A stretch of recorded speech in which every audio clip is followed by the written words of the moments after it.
Mes chers compatriotes camerounais,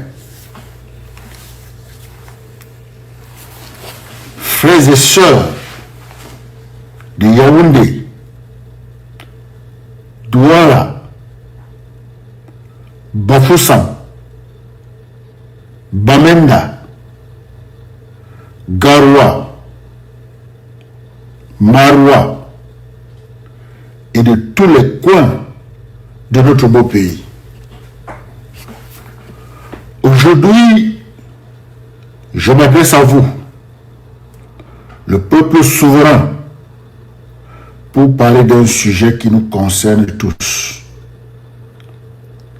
La candidature du professeur Maurice Kamto à l'élection présidentielle d'octobre 2025.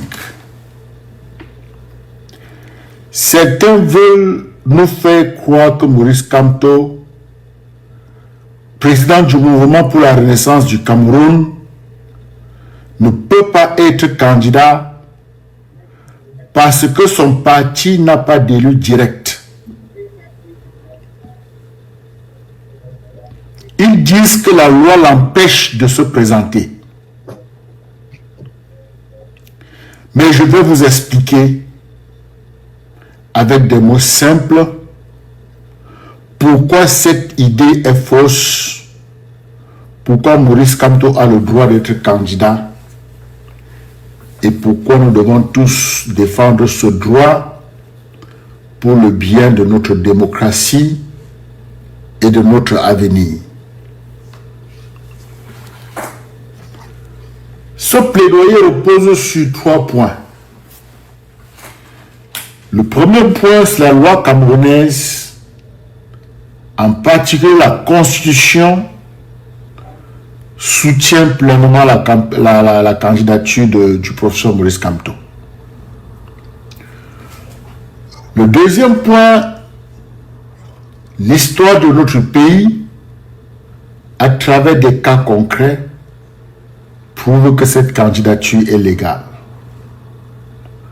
Le troisième et dernier point, permettre au professeur Maurice Kamto de se présenter, c'est défendre la démocratie et donner une chance au changement que beaucoup d'entre nous espèrent.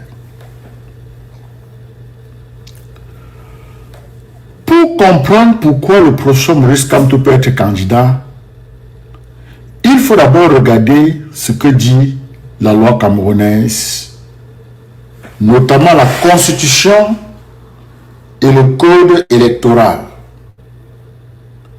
Ce sont les textes qui organisent les élections et fixent les règles pour être candidat à la présidence. La Constitution du Cameroun. Dans la Constitution camerounaise, il y a un article très important, l'article 15, qui dit 2 choses essentielles. La première chose dit ceci: chaque député représente tout le peuple camerounais, pas seulement son parti ou ses électeurs. C'est l'alinéa 2.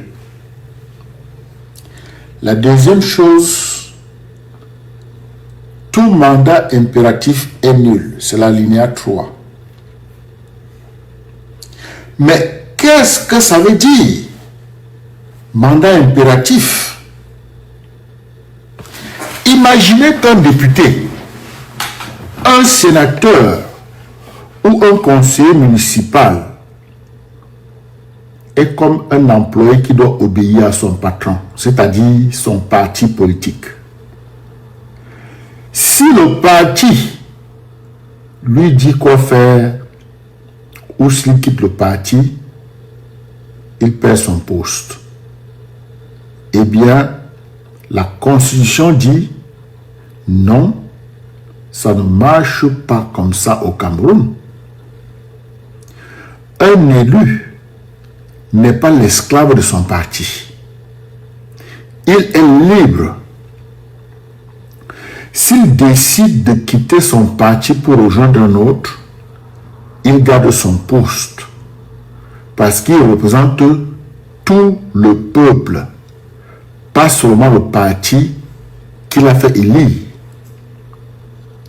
Cette règle a été mise en place en 1996 quand le Cameroun a voulu tourner la page du parti unique, l'UNC, qui est devenu le RDPC. Avant, si un élu quittait le parti au pouvoir, on le chassait de son poste. Mais depuis 1996, grâce à la Constitution, un élu peut changer de parti sans perdre son mandat. C'est une règle qui protège la liberté des élus et qui rend notre démocratie plus forte. Maintenant, regardons le code électoral qui explique qui peut être candidat à la présidence. L'article 21 dit qu'il y a deux façons de se présenter. Être investi par un politique qui a au moins un élu, c'est-à-dire soit un député, sénateur, conseiller régional ou conseiller municipal. Le deuxième point, être candidat indépendant. Mais dans ce cas, il faut collecter 300 signatures de personnalités importantes, comme des députés, sénateurs, conseillers ou chefs traditionnels, avec 30 signatures par région. Le MRC dirigé par le professeur Maurice Kamto a choisi la première option. La première option, être investi par un parti politique. Il veut investir le professeur Kamto comme candidat. Le MRC veut investir, a déjà investi Maurice Kamto comme leur candidat. Mais certains disent que le MRC ne peut pas parce qu'il n'a pas d'élu. Pourquoi? Parce que le MRC a boycotté les élections municipales et législatives de 2020. Donc, il n'a pas de député ou de conseiller élu directement sous son nom. Mais voici la vérité, mesdames et messieurs.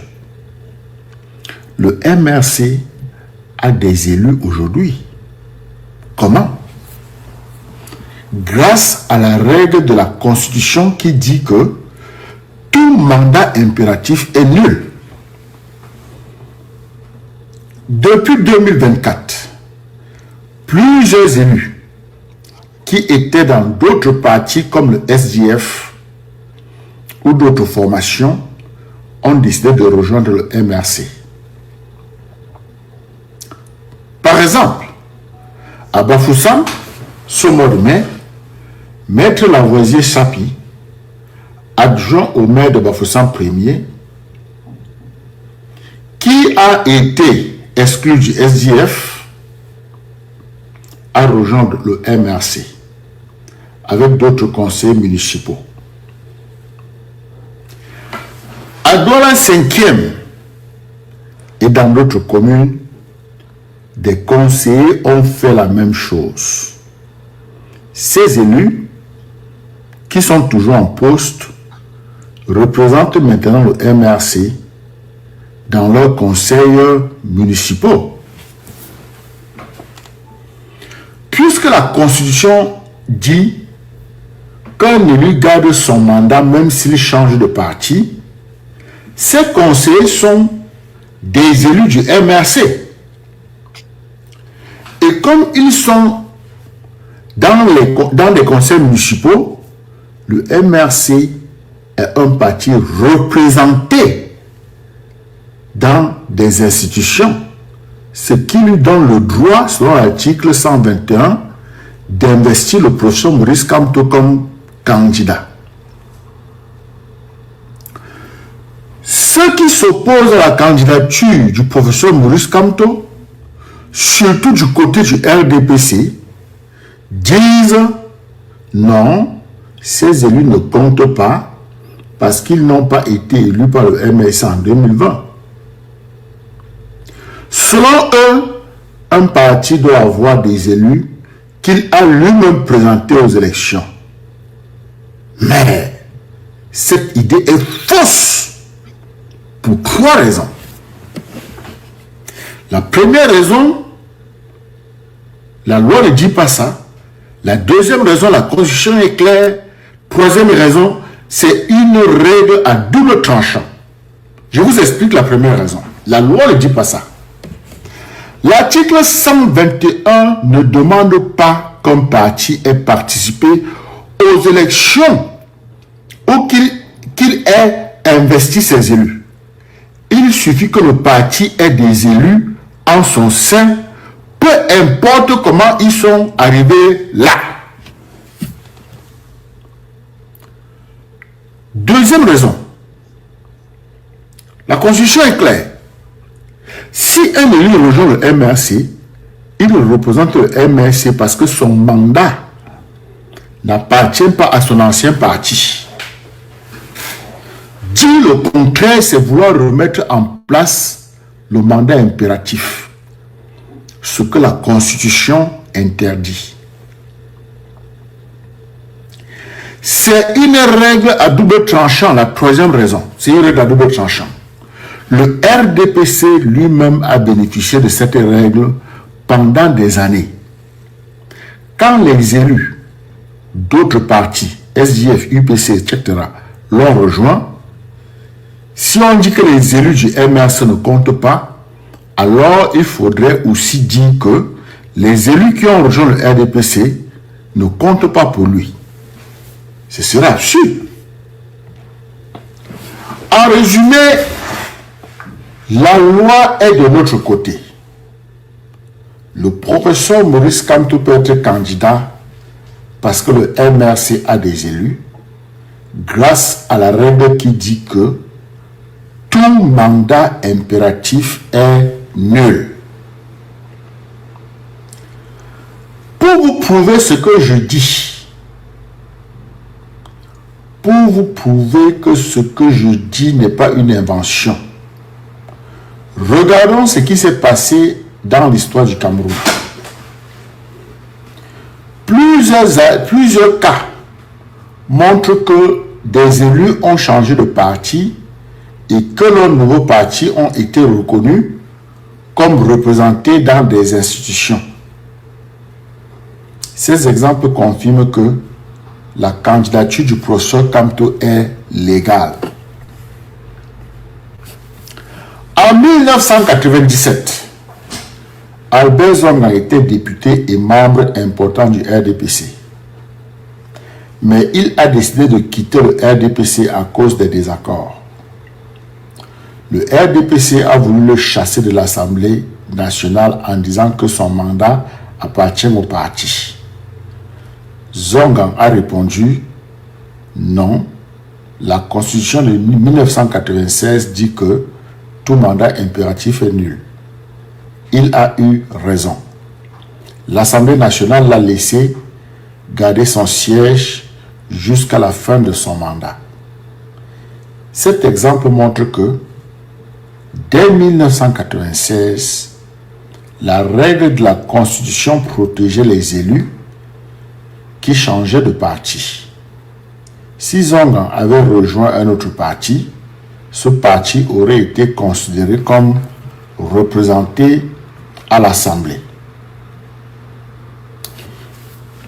L'exemple numéro 2, c'est celui de Paul Aya Abine. C'est un cas très important parce qu'il concerne directement une élection présidentielle. Paul Aya Abine était un grand cadre du RDPC et vice-président de l'Assemblée nationale. En 2008, il a quitté le RDPC pour créer son propre parti, le People's Action Party, PAP. En 2011, il a voulu se représenter à la présidentielle comme candidat du PAP. Au début, Election Cameroun, c'est-à-dire Elecam, a refusé sa candidature en disant que le PAP n'a pas d'élu issu de sa liste. Mais Aya a porté l'affaire devant la Cour suprême qui faisait office de conseil constitutionnel à l'époque. La Cour a dit Aya est député en exercice. Même s'il a été élu par le RDPC, il est maintenant membre du PAP.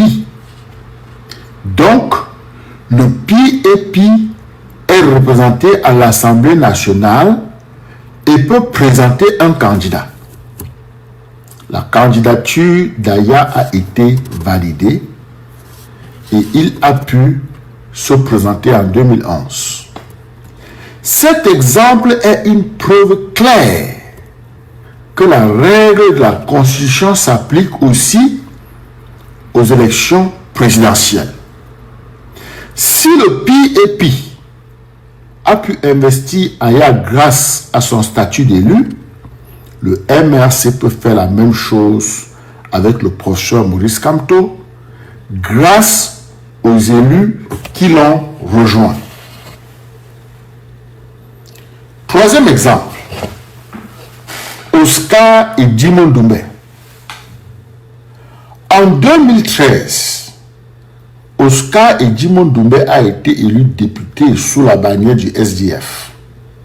Mais en 2018, il a quitté le SDF pour rejoindre le RDPC. Le 19 mars 2019, il a été officiellement accueilli dans le groupe parlementaire du RDPC à l'Assemblée nationale. Même si les leaders du SDF, comme Joshua aussi, ont protesté, Doumbé a continué à siéger comme député jusqu'à la fin de son mandat et tout le monde a reconnu qu'il représentait maintenant le RDPC. Cet exemple montre que quand un élu change de parti, son nouveau parti devient représenté dans l'institution où il siège. C'est exactement ce qui se passe avec les élus qui ont rejoint le MRC. Exemple numéro 4. Jean-Michel Nietzsche. Jean-Michel Nietzsche est un député élu en 2020 avec le SDF. Mais à cause de problèmes internes, il a été exclu du SDF. Grâce à la règle de la Constitution, il n'a pas perdu son poste et continue de siéger à l'Assemblée nationale comme député non inscrit. S'il décidait de rejoindre le MRC demain, il deviendrait un élu du MRC et le MRC serait représenté à l'Assemblée nationale. Cet exemple prouve encore que la Constitution protège les élus, même quand ils quittent leur parti,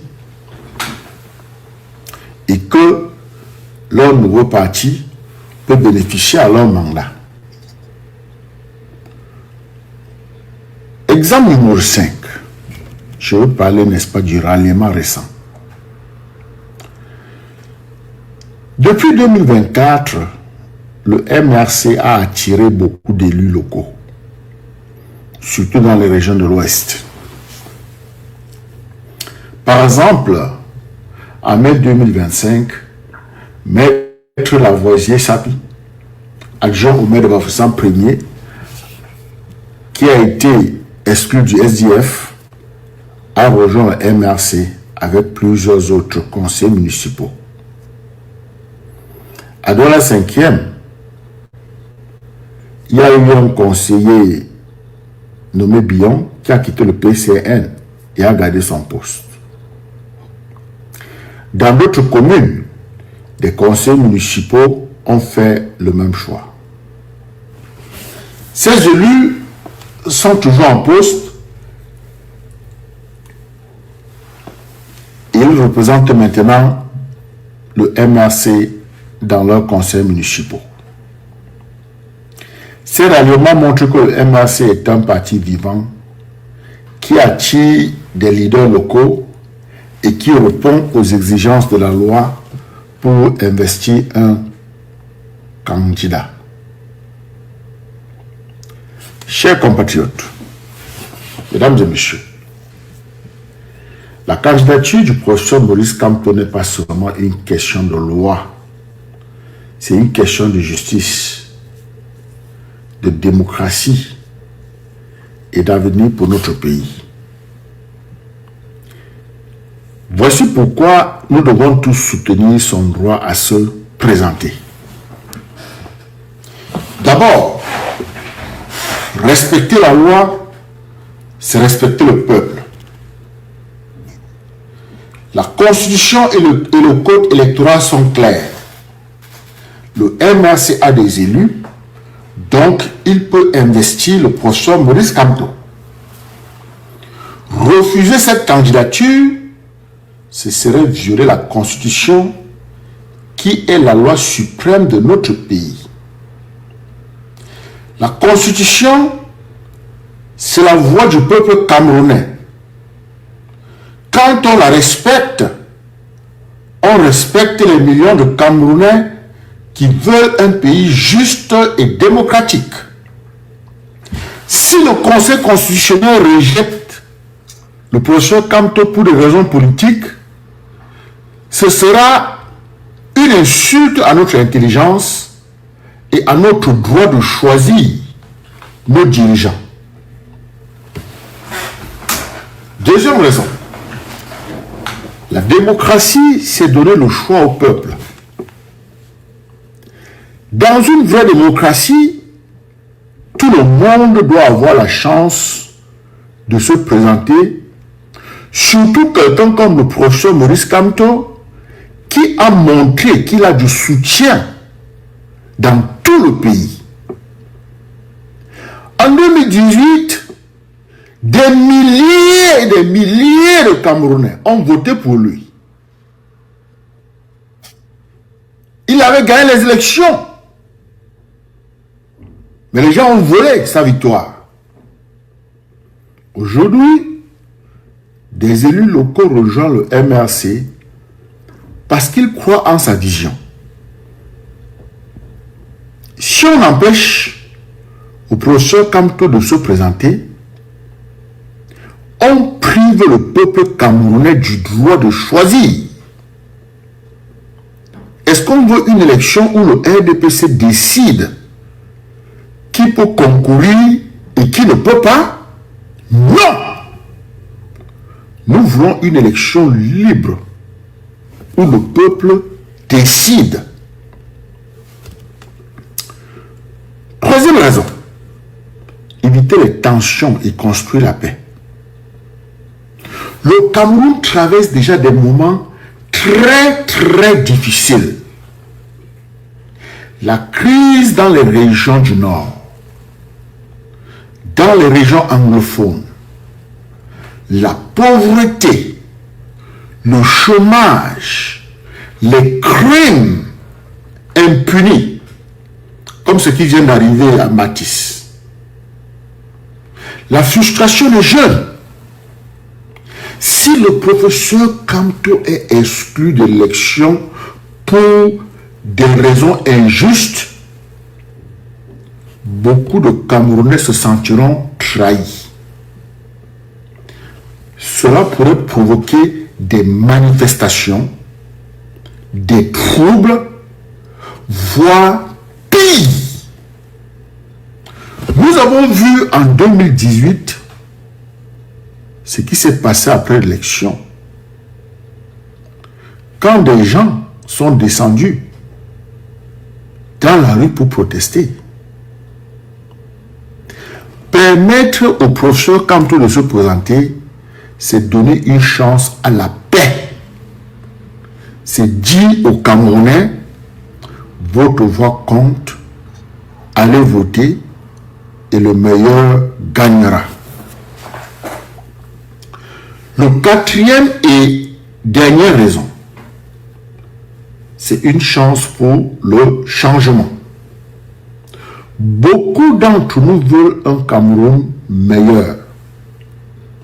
Un pays où les jeunes ont du travail, où les hôpitaux fonctionnent, où l'école est accessible, où la justice est équitable. Le professeur Maurice Kamto représente cet espoir pour des millions et des millions de Camerounais. Que vous soyez d'accord avec lui ou pas, il a le droit de proposer sa vision. En le laissant se présenter, nous donnons une chance au changement, une chance à un débat ouvert sur l'avenir de notre pays. Chers compatriotes, vous allez me demander que faire maintenant. La candidature du professeur Maurice Kamto est légale, juste et nécessaire. Mais certains, au pouvoir, feront tout pour l'arrêter parce qu'ils savent qu'il est un adversaire très sérieux. Voici ce que nous pouvons faire. Je vais vous donner au moins 4 choses à faire. La première, informez-vous. Lisez la Constitution, l'article 15 et le Code électoral, l'article 121. Vous verrez que la loi est de notre côté. Parlez-en autour de vous, dans vos quartiers, vos marchés, vos églises, vos mosquées. Deuxième chose à faire, restez vigilant. Si le Conseil constitutionnel ou ELECAM essaye de rejeter la candidature du professeur Maurice Kamto, nous devons dire non, calmement, mais fermement. La loi doit être respectée. Troisième chose à faire, mobilisez-vous. Mobilisez-vous. Cette année 2025, allez vous inscrire sur les listes électorales. Votez pour le candidat de votre choix. Mais assurez-vous que le professeur Kamto ait sa place dans la course. Quatrième et dernière chose à faire. Restez pacifique. Restez pacifique. Nous voulons le changement, mais dans la paix. Montrons au monde que le Cameroun est un pays mature qui respecte la démocratie. Chers frères et sœurs camerounais, la candidature du professeur Maurice Kamto est un droit garanti par notre Constitution. La règle dit que tout mandat impératif est nul.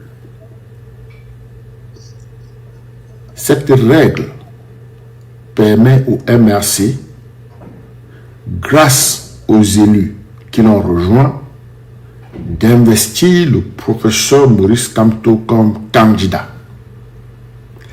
Les exemples d'Albert Zonga, Paul Aya Abine, Oscar Edimo Ndombe, Jean-Michel Nietzsche et des conseillers comme Maître Lavoisier Sapi prouvent que c'est possible et légal. Mais au-delà de la loi, cette candidature est une question de justice. C'est une question de liberté. C'est une question d'espoir pour un Cameroun meilleur. Si nous laissons certains bloquer le professeur Maurice Kamto, nous laissons les mêmes bloquer notre avenir. Ensemble, disons non à l'injustice. Ensemble, exigeons une élection libre et équitable. Ensemble, donnons une chance à la démocratie. Le professeur Maurice Kamto doit être candidat en octobre 2025 et c'est à nous, le peuple camerounais, de le défendre. Que Dieu bénisse le Cameroun.